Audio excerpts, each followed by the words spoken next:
네, 정재훈 전문가의 포트 현황입니다. 많은 종목들이 좀 빠져나간 것 같은데요. 일단 현대 엘리베이와 한라홀딩스 그리고 비트컴퓨터가 플러스권에 들어와 있습니다. 전일 비트컴퓨터가 급등세가 나오면서 마이너스권에서 훌쩍 플러스 4.5%까지 수익률을 챙겨가는 모습이고요. 한라홀딩스가 10%대 상승률 지켜가고 있습니다. 현대 엘리베이 마찬가지로 플러스 3% 수익률 유지하고 있습니다. 다음 장 보시죠. 네, 다음 장에서 YMT가 마이너스 4% 그리고 보령제약이 0.43% 소폭 손실 중이고요. 전일 엑세스바이오 저희가 방송 전에 매수가 언급을 했는데 엑세스바이오가 급등을 성공했습니다. 개장하자마자 급등하면서 한 15% 이상 급등 마무리 지었는데요. 저희가 원래 매수가는 29,200원으로 제시를 해주셨는데 갭상승 출발하면서 매수가가 32,500원 됐다는 점 참고 부탁드리겠습니다. 그래도 수익률 현재 7% 가까이 챙겨가는 모습이네요. 자, 저희 본격적으로 출발해보기 전에 시크릿 강연의 고지 먼저 해드리도록 하겠습니다. 네, 저희가 서울경제TV 애청자분들을 위해서 딱 80분만 초대하는 시크릿 강연회 준비해두고 있습니다. 다음 주 토요일에 진행이 되고요. 이 시크릿 강연회에서는 전문가들과 함께 대면으로 직접 주식 이야기 나눠보실 수 있다는 특별한 혜택이 기다리고 있습니다. 참여 원하시는 분들 문자 받는 사람 샵 008 시크릿이라고 3글자 전송해주시면 저희가 이 강연에 참여하실 수 있는 티켓을 추첨을 통해서 보내드리도록 하겠습니다. 많은 참여 기다리고 있겠습니다.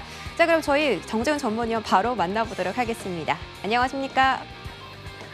안녕하십니까, 정재훈입니다. 네, 반갑습니다. 자, 전일 우리 시장 혼조세로 마감을 했지만 뉴욕 증시 3대 지수가 모두 상승 마감에 성공을 했고요. S&P 500 지수와 나스닥이 신고가를 또 다시 한번 이어가는 랠리가 나타나고 있습니다. 특히 대형 기술주들이 좀 많이 선전하는 모습이었는데 오늘자 우리 시장 어떻게 작전 세워볼까요?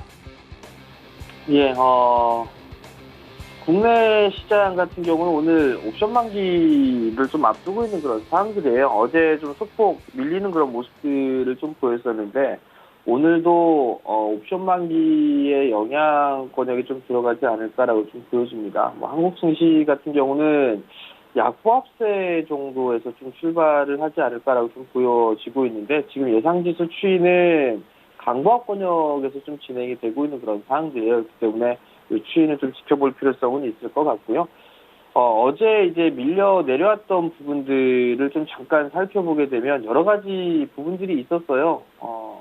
여의도 쪽에 좀 돌았던 그런 부분들을 이 북한 쪽에 김정은 위원장의 신병 와병설 얘기가 좀 있었고요. 신병위상설 얘기가 있었었고, 그리고 코로나 확진자 수가 급증을 해주는 그런 모습들을 좀 보였었어요. 여러 가지 것들이 이 얘기가 좀 나오면서 시장에 좀 변동이 좀 나와주고 있는 그런 상황들인데요. 오늘도 코로나 확진자 수가 좀 증가가 되면서 이 변동성에 좀 노출되는 그런 모습들을 좀 보일 가능성이 있어 보입니다. 그렇게 되면 대형 섹터들보다는 중소형주 쪽의 종목군들의 흐름들이 좀 더 유리하지 않을까라고 좀 보여지고요. 확진자 수가 계속적으로 늘어나게 되면 이쪽에 관련되어 있는 섹터들이 테마가 좀 타는 그런 모습들을 좀 보여주게 됩니다. 지금 보게 되면 오늘 같은 경우도 확진자 수가 이 1275명으로 좀 집계가 되고 있는데, 이게 일주일에 2000명까지 늘어날 수 있다라는 그런 얘기들이 좀 있습니다. 이렇게 되면 이 진단키트에 대한 수요라든가 이런 부분들이 늘어날 수밖에 없는 그런 상황들이고요. 교육 쪽 같은 경우도 온라인 교육으로 다시 원격 교육으로 돌아설 것이다라는 그런 얘기들도 있었고요. 그렇게 되면, 과거에 이 코로나 관련주들 같은 경우는 추가적인 반등 시도는 좀 나올 수 있지 않을까라고 좀 보여지거든요. 그렇기 때문에 단기적인 흐름들로 놓고 봤을 땐 그러한 종목군도 좀 봐야 될 것 같고요. 그다음에 변동성이 좀 커지게 된다라면 대형 섹터들 같은 경우는 모든 종목군들이 올라가는 것보다는 여전히 순환매를 좀 봐야 될 것 같아요. 결국은 이런 부분들로 인해서 시장의 흐름들이 좀 나오게 된다라면 매수 기회로 좀 볼 수 있지 않을까, 그렇게 좀 봐야 되지 않을까라고 좀 판단이 되고요. 그리고 여전히 좀 봐야 될 부분들은 환율 차트를 좀 봐야 될 것 같아요. 달러 인덱스가 바닥을 치고 나서 이제 계속 올라가주는 그런 모습들을 좀 보여주고 있습니다. 체크를 할 때 달러 인덱스, 10년물 국채 금리, 그다음에 변동성 지수, 이 부분들을 계속적으로 좀 추적을 해보자라는 말씀을 좀 드리고 있는데, 원달러 환율이 6월 달에 고점을 넘어선 그런 모습들이에요. 어제 환율 시장도 1140원대에 안착을 해주는 그런 모습들이 좀 나왔었거든요. 그렇기 때문에 원달러 환율에 대한 추이는 좀 볼 수밖에 없는 그런 상황들입니다. 만약에 이 1145원짜리대가 넘어서는 그런 모습들을 좀 보여주게 된다라면 변동 원달러 같은 경우는 1170원에서 1180원짜리대까지는 열어놓고 봐야 됩니다. 이런 식으로 올라가게 돼버리면 1170원에서 1180원짜리대까지 움직여줄 수가 있을 것 같고요. 이 큰 하락폭에 있어서의 절반 되돌림짜리대가 1190원 언저리거든요. 그렇기 때문에 이 부분들 좀 체크를 계속 해봐야 되는 그런 상황이다라고 좀 말씀을 드리도록 하겠고요.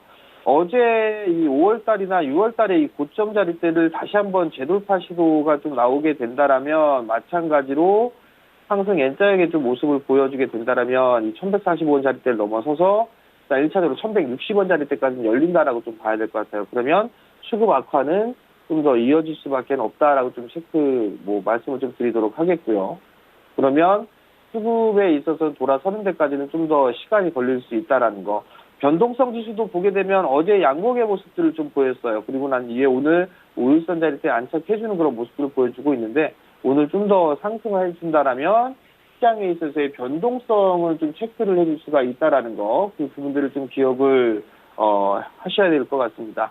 결국 원달러 환율 같은 경우는 상승을 해주는 그런 모습들이 나올 수밖에 없어 보입니다. 달러 인덱스가 강한 그런 모습을 보여주고 있으니까. 근데 또 하나는 원래 아시아 통화 같은 경우도 보게 되면 위안화와 한국의 원화 같은 경우와 같이 움직여주는 연동되는 그런 모습들을 좀 보였었거든요. 그렇기 때문에 위안화 부분들이 좀 더 약한 그런 모습들을 좀 보여주게 된다라면 원달러 환율 같은 경우도 어쩔 수가 없어요.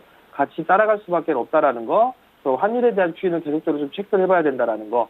아마도 이 1145원짜리대를 넘어서게 되면 1160원짜리대까지 넘어설 수밖에 없다. 그 부분들 좀 기억을 하시고 시장에 좀 대비를 하시는 게 좋을 것 같습니다.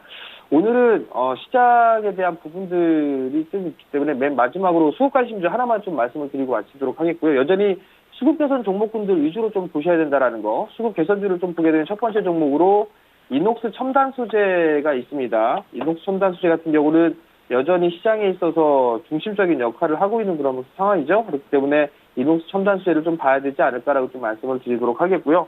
신규 상장한 종목군 중에 네페스아크가 있습니다. 네페스아크 같은 경우도 이제 바닥권역, 이 박스권역을 좀 탈피한 그런 모습들을 좀 보여주고 있기 때문에 이러한 종목군들은 오늘장에 관심 있게 좀 보셔도 좋을 것 같습니다.